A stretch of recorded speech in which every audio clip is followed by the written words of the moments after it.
Hello दोस्तों, नमस्कार। आइए, आपको अपना यूट्यूब चैनल स्वागत है। ये एनसीईआरटी क्लास का जो सीरीज चल रहा था ज्योग्राफी का, क्लास 9 का चैप्टर नंबर 4, जिसमें फर्स्ट पार्ट में जलवायु का कुछ भाग कवर कर दिया गया था। आज हम लोग बचा हुआ भाग को हम लोग आज कवर करेंगे। ठीक है, आइए देखते हैं। कल हम लोग शीत ऋतु के बारे में अध्ययन किए थे यहाँ तक। कहता है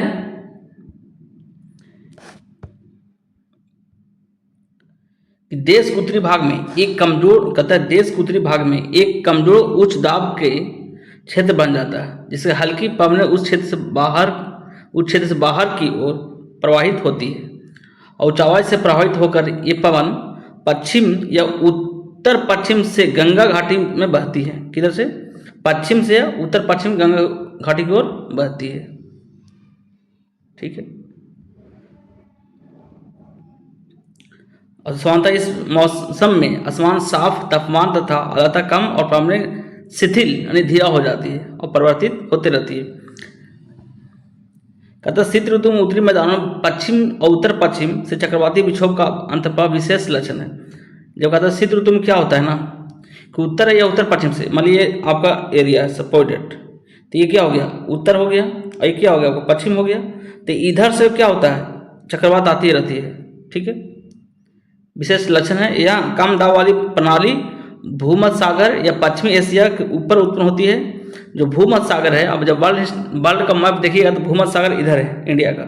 मान लीजिए इधर इंडिया, इधर क्या है? इधर भूमध्य सागर है। इधर में क्या होता है? चक्रपात उत्पन्न होती है। ठीक है, और जब चक्रवात उत्पन्न होती है तो इधर से क्या होता है कि वर्षा इधर की ओर आता है होते हुए। तो ये क्या है? अपना गंगा का मैदान है। तो गंगा के मैदान में क्या होता है? बारिश करवाता है। कब? ठंडे के मौसम में। पश्चिमी एशिया से उत्पन्न होती है तो पश्चिमी पवनों के साथ भारत में प्रवेश करती है, और इसी कारण शीतकाल में यानी ठंडी मौसम में वर्षा होती है। तो क्या होता है? बर्फ जब भूमध्य सागर से क्या होती है? ये पश्चिम की ओर भारत में प्रवेश करती है और ये शीतकाल में वर्षा होती है। पर्वतों पर हिमपात, पर्वतों पर क्या होता है? हिमपात, जिसकी उस समय बहुत अधिक आवश्यकता होती है। यद्यपि शीतकाल में वर्षा जिसे स्थानीय तौर पर महावट कहा जाता है। क्या कहते हैं? महावट। याद रखिएगा, ये पूछ सकता है एग्जाम में कि इसको स्थानीय तौर पर क्या कहते हैं? महावट कहा जाता है। कुल मात्रा की कम होती है, कहते हैं इसका मात्रा का तो कम होती है, लेकिन ये रबी फसल क्या होता है? बहुत महत्वपूर्ण है। ठंडी मौसम में क्या होता है? हमारे तरफ जो नॉर्थ इंडिया में क्या है? रबी फसल उगाई जाती है, और वह उसमें क्या होता है? पश्चिमी विक्षोभ के कारण वर्षा होती है, और ये क्या है? रबी फसल के लिए बहुत उपयोगी है।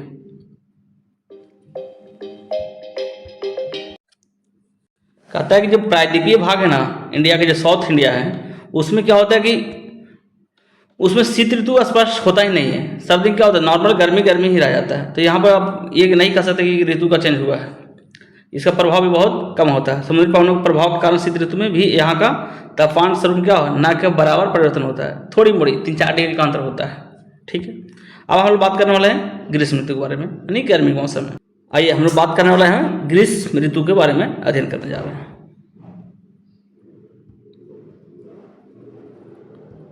कहता है ग्रीष्म ऋतु जो है ना, उस सूर्य के उत्तर की ओर आभासी गति के कारण क्या होता है? भूमंडलीय ताप पट्टी की उत्तरी ओर खिसक जाती है। मतलब कहने मतलब क्या? ये मान लिया जाए कि आपको 0 डिग्री है, सपोर्टेड 0 डिग्री है। तो अगर एक मान लीजिए कर्क रेखा है 27 डिग्री पे, तो क्या सूर्य जो है ना इधर को खिसक जाती है, जिससे क्या होता है?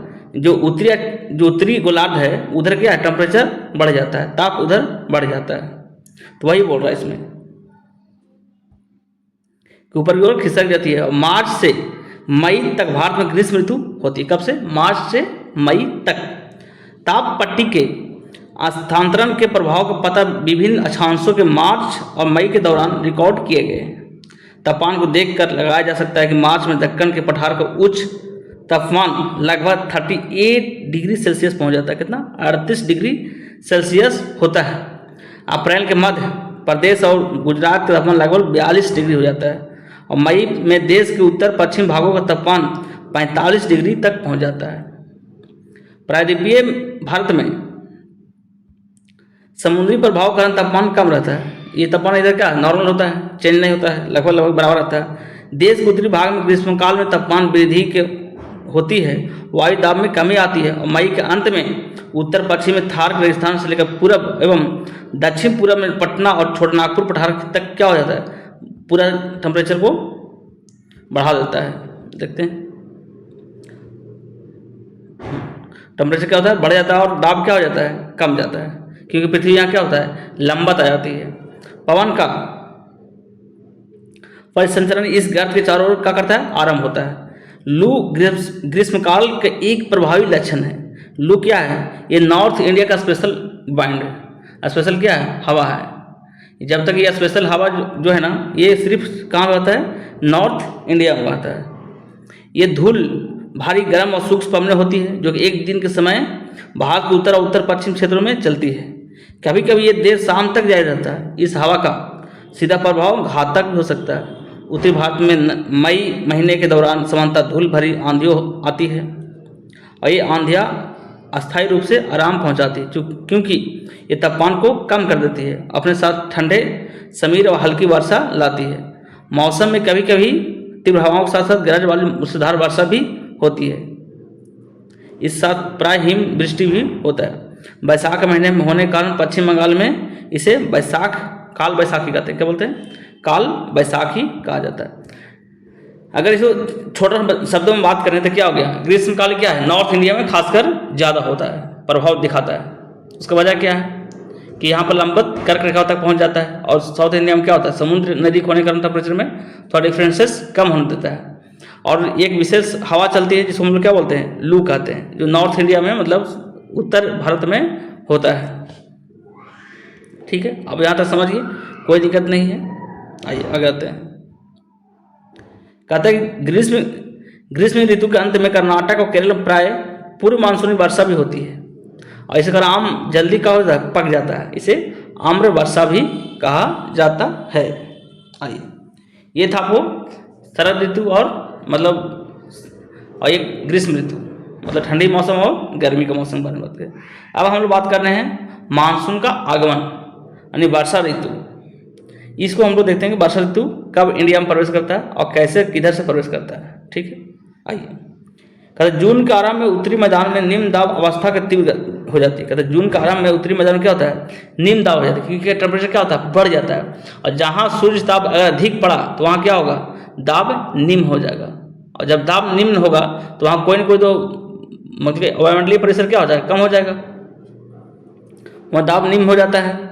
और दक्षिण गोलार्ध को व्यापारिक पवने जो है ना आकर्षित हो जाते हैं। ठीक है, और ये दक्षिण पूर्व व्यापारिक जो पवने हैं ना, दक्षिण समुद्र के उपोष्ण कटिबंध क्षेत्रों से उत्पन्न होती है, क्योंकि ये पवन गर्म महासागर को ऊपर से होकर गुजरती है। कि मान लीजिए कि ये इंडिया है तो क्या होगा, इधर से पवन प्रवेश करेगी, समुद्र से होकर गुजरेगी।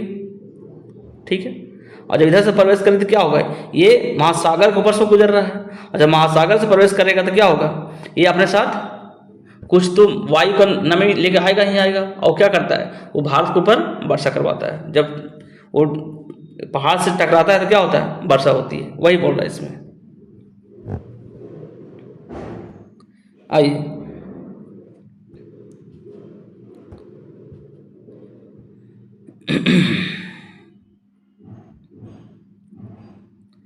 ये अपने साथ क्या रहता है, आर्द्रता लाता है, ये नमी लेकर आता है और क्या करता है, ये वर्षा कराती है। ये पवनें तीव्र होती है, ये क्या होता है, तीव्र होती है। ये 30 किलोमीटर प्रति घंटा का औसत वेग से चलती है। कितना, 30 किलोमीटर प्रति घंटे के औसत वेग से चलती है। याद रखिएगा, 30 किलोमीटर प्रति घंटे के औसत से चलती है।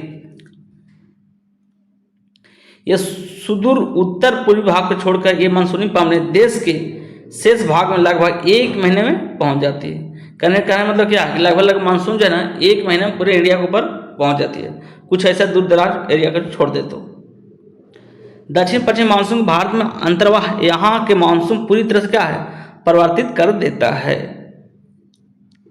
मौसम के आरंभ में पश्चिमी घाट के पवनमुखी भागों में वर्षा बहुत ज़्यादा होती है। ठीक है, लगभग 250 सेंटीमीटर से अधिक वर्षा होती है। और दक्कन का जो पठार है, मध्य प्रदेश के कुछ भाग में भी वर्षा होती है। यद्यपि ये क्षेत्र वृष्टि छाया में आते हैं। जहाँ तक क्या ये वृष्टि छाया प्रदेश में भी आते हैं। मौसम की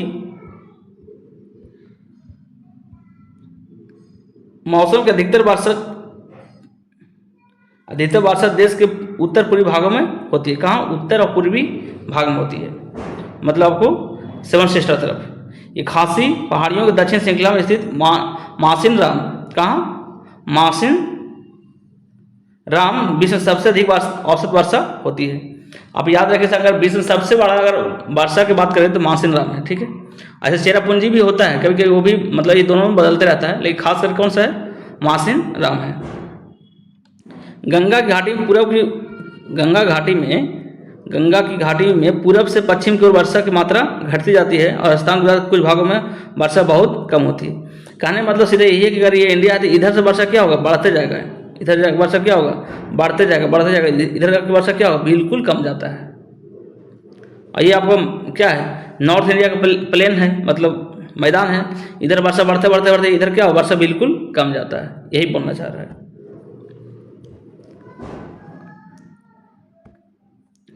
समझिए चीज को। ठीक आता है, इधर देख लेते हैं और क्या है आगे तक। आइए पहले थोड़ा एक बार यहाँ इस चित्र को समझ लेते हैं। इस चित्र में क्या है? ये आपका इंडिया का मैप है। मानसून स्टार्ट होता है 1 जून से, वो भी केरल तट से स्टार्ट होता है। कहाँ से? केरल तट से स्टार्ट होता है। केरल से स्टार्ट होता है, देखिए 1 जून तक यहाँ तक पहुँच गया। ये 5 जून का इधर पहुँच गया। 10 जून से देखिए आपको 10 जून मुंबई भी टकराएगी, इधर पहुँच जाएगा 10 जून तक, ठीक है। 15 जून में कहाँ पहुँच गया? ये आपको गुजरात से निकलती है। 1 जुलाई को इधर, और 15 जुलाई तक यहाँ राजस्थान के जैसलमेर यानी जो मरुस्थल भाग है उधर तक पहुँच जाती है। अगर इधर देखें नॉर्थ, ये आपको नॉर्थ ईस्ट में जो है सेवन सिस्टर, इधर देखें तो क्या है? 1 जून यहाँ तक पहुँच गई, 5 जून तक यहाँ तक पहुँचा। ये जो है ना आपको ये एरिया, यहाँ पर सबसे ज़्यादा वर्षा होता है मासिन राम के पास। जहाँ पर क्या है? मेघालय पठार है ना, गारो खासी जयंतिया, खास करके यहाँ पर ज़्यादा वर्षा होती है। 400 सेंटीमीटर तक वर्षा हो जाती है यहाँ। चीज़ को समझ गए?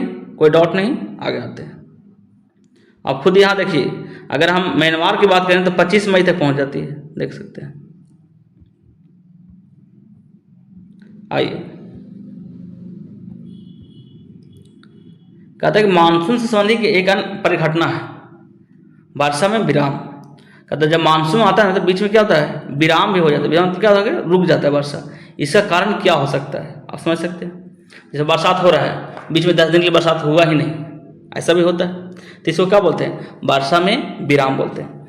इस प्रकार इसमें आर्द्र और शुष्क दोनों तरह के अंतराल होते रहते हैं, मतलब आर्द्र भी और शुष्क भी दोनों तरह के अंतराल होते हैं। कुछ दूसरे शब्दों में मानसूनी वर्षा एक समय में कुछ दिनों तक ही होती है और इसमें वर्षा रहित अंतराल भी होता है। मतलब कहने का मतलब क्या है? कैसा कहीं कहीं जगह पर जहाँ वर्षा होती है और रुकती है तो कुछ दिन के लिए रुक जाती है वर्षा। मानसून में आने वाले विराम को मानसूनी गर्त भी गति से संबंधित होते हैं। किससे? मानसूनी गर्त से संबंधित होते हैं। गर्त होते हैं ना, अप डाउन जब होता है। कहते विभिन्न कारणों से गर्त एवं अक्ष का उत्तर या दक्षिण की ओर खिसकते रहता है। जो गर्त है ना, वो उसका अक्ष उत्तर या दक्षिण को क्या होता है? खिसकते रहता है, और जिसके कारण वर्षा क्या होता है? स्थानीय वितरण सुनिश्चित होता है। जब मानसून गर्त का अक्ष मैदान के ऊपर होता है, जहाँ उसका गर्त का अक्ष कहाँ होगा? अगर मैदान के ऊपर होगा, 3 भागों में क्या होगा? वर्षा अच्छी होगी। और दूसरी ओर जब अक्ष हिमालय के समीप चला जाता है तो मैदान में क्या होता है? लंबे समय तक क्या होता है? शुष्क रहता है, ठीक है। और हिमालय की नदियों में पर्वतीय जलग्रह क्षेत्रों में विस्तृत वर्षा होती रहती है। और इस भारी वर्षा के कारण मैदानी क्षेत्रों में विनाशकारी बाढ़ आ जाती है। मतलब कहने मतलब क्या है कि हिमालय तरफ तो वर्षा हो रहा है और मैदान में वर्षा नहीं हो रहा है। लेकिन क्या होता है? क्योंकि मैदान में इतना बाढ़ आ जाता है कि वो पानी मैदान में तो नहीं हुआ, लेकिन हिमालय में ज़्यादा हो गया। और हिमालय से पानी कहाँ आता है? मैदान में। और वहाँ क्या आता है? बाढ़ आ जाता है, जिससे क्या हो? जान माल के भारी क्या होता है? क्षति पहुँच जाता है। उष्णकटिबंधीय निम्न दाब की तीव्रता एवं आवृत्ति भी मानसूनी वातावरण मात्रा क्या करता है? समय को निर्धारित करता है। उष्णकटिबंधीय निम्न दाब की तीव्रता और आवृत्ति भी क्या करता है? मानसूनी वर्षा को वो कंट्रोल करता है, निर्धारित करता है। आगे क्या बोल रहे हैं? यह निम्न दाब क्षेत्र बंगाल की खाड़ी के ऊपर बनता है।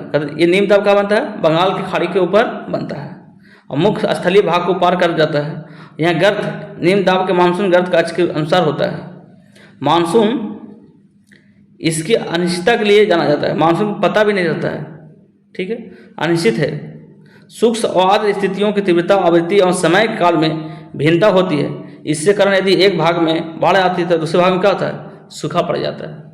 इसका आगमन और आपसी प्राय अव्यवस्थित होता है, इसलिए कभी कभी देश के किसानों को कृषि कार्य क्या होता है? अव्यवस्थित कर देता है। मतलब पता नहीं चलता कि रियल में वर्षा कब हो सकती है। अब हम लोग बात करने वाले हैं मानसून की आपसी के बारे में बात करते हैं।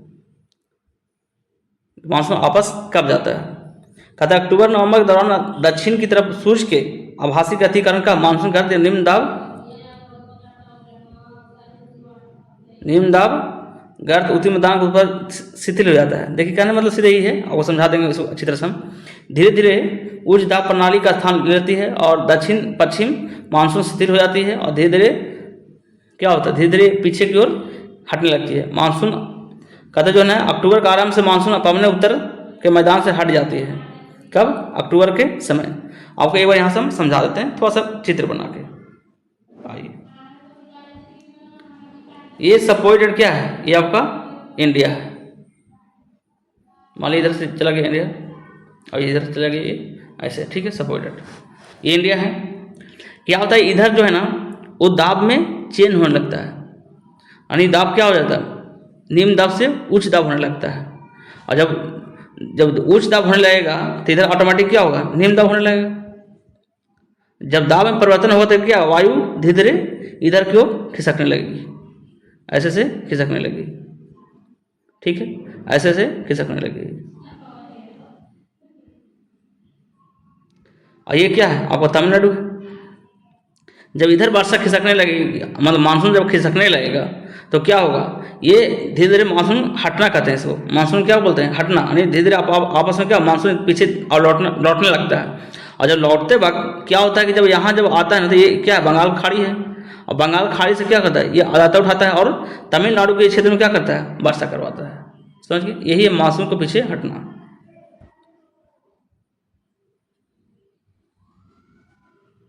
और ये शुरू कब होता है? अक्टूबर के आरंभ में, ठीक है। आइए इसको देखते हैं। कहता है कि अक्टूबर और नवंबर का महीना गर्म वर्षा ऋतु से शीत ऋतु में परिवर्तन होने लगता है। जो अक्टूबर और नवंबर है क्या है? ये गर्म से क्या हो जाता है? ठंडी की ओर शुरू हो जाती है। मतलब ऐसे ही देखते हैं अक्टूबर नवंबर क्या ठंडा तो थोड़ा आ जाता है नॉर्थ इंडिया में। मानसून की वापसी होने का आसमान साफ और तापमान में वृद्धि हो जाती है। दिन का तापमान उच्च होता है जबकि रातें क्या होती है? ठंडी और सुहावनी होती है। स्थल अभी भी आर्द्र होता है। उच्च तापमान और आर्द्रता वाले व्यवस्था को कारण दिन और का मौसम क्या होता है? आहन हो जाता है। असमानता कवार की उमस के नाम से जाना जाता है। क्या होता है? जब उसमें जब लौटने लगता है ना तो उसमें वर्षा होती नहीं है, जिससे क्या होता है? दिन के समय थोड़ा गर्मी ज़्यादा रहता है लेकिन रात में क्या होता है? अच्छा लगता है सोने में, और जिससे क्या होता है? उमस बढ़ा रहता है उसमें। अक्टूबर के उत्तरार्ध मतलब अक्टूबर के जब बाद में विशेषकर उत्तरी भारत में तापमान तेजी से क्या होता है? गिरने लगता है। यहाँ कुछ आप जानते हैं, देख लेते हैं। कहते हैं मासिन राम विश्व में सबसे अधिक वर्षा वाला क्षेत्र है। क्या है? सबसे अधिक वर्षा वाला क्षेत्र है। यह स्टैग्लैमाइट और स्टैग्लैक्टाइड इस गुफाओं के लिए क्या है? प्रसिद्ध है। याद रखिएगा इसको। कहते हैं नवंबर के आरंभ में उत्तर पश्चिम भारत के ऊपर में क्या निम्न दाब वाली व्यवस्था खाड़ी पर स्थानांतरित हो जाती है। यह स्थानांतरण चक्रवाती निम्न दाब से संबंधित होता है जो कि अंडमान सागर को ऊपर उत्पन्न होता है। देखिए कहता है ना कि नवंबर के आरंभ में उत्तर पश्चिम जो है ना भारत के ऊपर से निम्न दाब की अवस्था बंगाल खाड़ी को स्थानांतरित कर देता है। मतलब ऊपर क्या हो गया? आपका निम्न दाब हो गया। और यह स्थानांतरण चक्रवाती निम्न दाब से संबंधित होता है। आइए, जो कि अंडमान सागर के ऊपर उत्पन्न होता है। ये चक्रवात समानता भारत के पूर्वी तट को क्या करता है? पार करता है, जिसके कारण व्यापक और भारी वर्षा होती है। ये उष्ण कटिबंधीय चक्रवात प्राय विनाशकारी होते हैं। जैसे गोदावरी है, कृष्णा है, कावेरी है, ये सब नदियों क्या है? जो नदियों के तट पर सघन आबादी वाला डेल्टा प्रदेश में क्या है? चक्रवात आके प्रभावित करता है, जिसके कारण बड़े पैमाने पर क्या है? जान माल की क्षति होती है। कभी कभी ये चक्रवात उड़ीसा, पश्चिम बंगाल और बांग्लादेश के तटीय क्षेत्रों में भी नुकसान पहुंचाता है। कोरोमंडल के तट पर अधिकतर वर्षा इन्हीं चक्रवातों के आपदाओं के कारण होती है। सीधा कहने का मतलब क्या है, ये हमारा इंडिया इधर क्या हो गया, आपको बंगाल खाड़ी है, इधर जहाँ निम्न दाब होता है तो क्या होता है, ये चक्रवात का रूप ले लेता है और ये क्या करता है, इधर हिट करता है, इधर आके हिट करेगा, इधर हिट करेगा, समझिए, बस यही कहना चाहता है। अब हम लोग जानते हैं कि वर्षा का वितरण कैसे, कहाँ ज़्यादा वर्षा होती है, कहाँ कम वर्षा होती है, कहाँ वर्षा नहीं के बराबर होता है। आइए देखते हैं अब इसको। कहते हैं पश्चिमी तट के भागों और उत्तरी भाग भारत में लगभग 400 सेंटीमीटर वार्षिक वर्षा होती है। कितना, अगर हम एक बार थोड़ा सा आपको हम यहाँ दिखाना चाहते हैं, ये देख लीजिए, ये इंडिया का मैप है, ठीक है। ये कहना चाहता है ना कि देखिए ये पश्चिमी तट पर, इधर मान लीजिए पश्चिमी तट है इधर, और ये क्या है आपका नॉर्थ ईस्ट है, इधर लगभग 400 सेंटीमीटर क्या होता है वर्षा होती है। वही कह रहा है पश्चिमी तट और भारत के उत्तरी पूर्वी भाग लगभग कितना होता है, 400 वर्षा लगभग होती है। वही पश्चिमी राजस्थान की बात करते हैं, पश्चिमी राजस्थान इसके सटे पंजाब हो गया, हरियाणा हो गया, गुजरात के भागों में लगभग 60 सेंटीमीटर से भी कम वर्षा होती है, ठीक है। और दक्षिण पठार के आंतरिक भागों और सह्याद्री के पूर्व भाग में वर्षा का मात्रा समान रूप से क्या होता है, कम रहता है। इस क्षेत्र में वर्षा का मात्रा कम क्यों होती है, क्योंकि ये क्या है, ये छाया वृष्टि क्षेत्र पड़ जाता है। जम्मू कश्मीर के लेह में भी वर्षा की मात्रा काफ़ी कम होती है। देश के शेष हिस्से में वर्षा मात्रा मध्यम रहती है और हिमपात और हिमालयी क्षेत्रों तक वर्षा का सीमित रहती है। और मानसूनी प्रकृति के परिणाम स्वरूप एक वर्ष में दूसरे वर्ष का वार्षिक वर्षा में भी भिन्नता पाया जाता है। जरूरी नहीं कि हर एक वर्ष एक जैसे समान वर्षा होती है, उसमें भी क्या है, भिन्न पाया जाता है। वर्षा की विषमता निम्न वर्षा क्षेत्र जैसे राजस्थान हो गया, गुजरात हो गया, कुछ भाग क्या हो पश्चिम घाट के वृष्टि छाया प्रदेशों में अधिक पाई जाती है। अंततः अधिक वर्षा वाले क्षेत्रों में बाढ़ की अधिक आती है, जबकि निम्न क्षेत्र में क्या आशंका, यह हमेशा सूखे का आशंका बना रहता है। आइए हम लोग यहाँ देखते हैं एक बार थोड़ा सा ऊपर में। सबसे पहले ये चित्र को देखिए, इस चित्र में आपको क्या दिख रहा है, ये है लौटता हुआ मानसून है।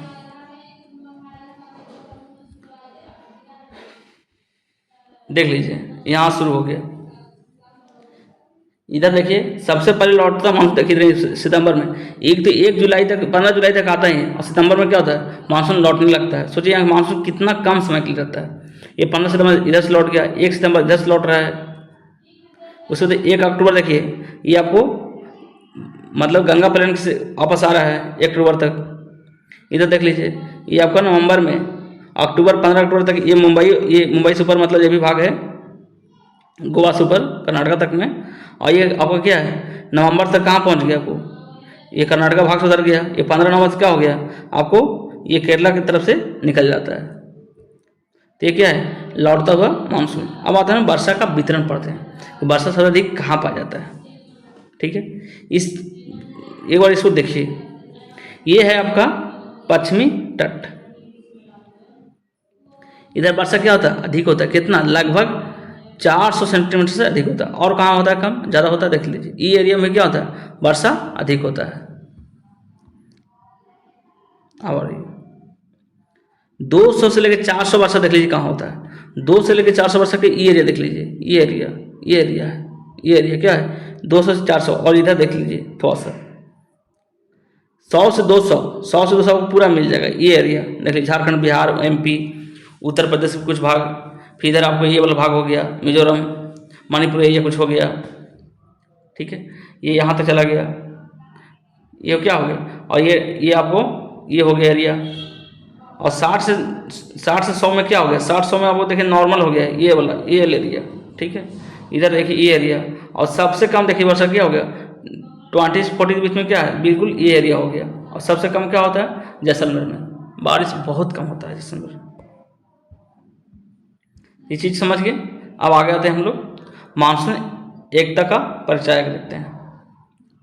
ये अब सारांश है, इसको तो एक बार देख लेते हैं।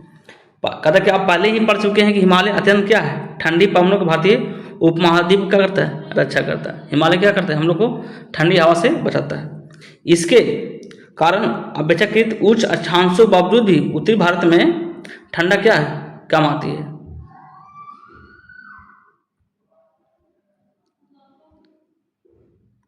क्या ठंडा कम आती है, हमेशा क्या हो, उच्च तापमान बना रहता है। इस प्रकार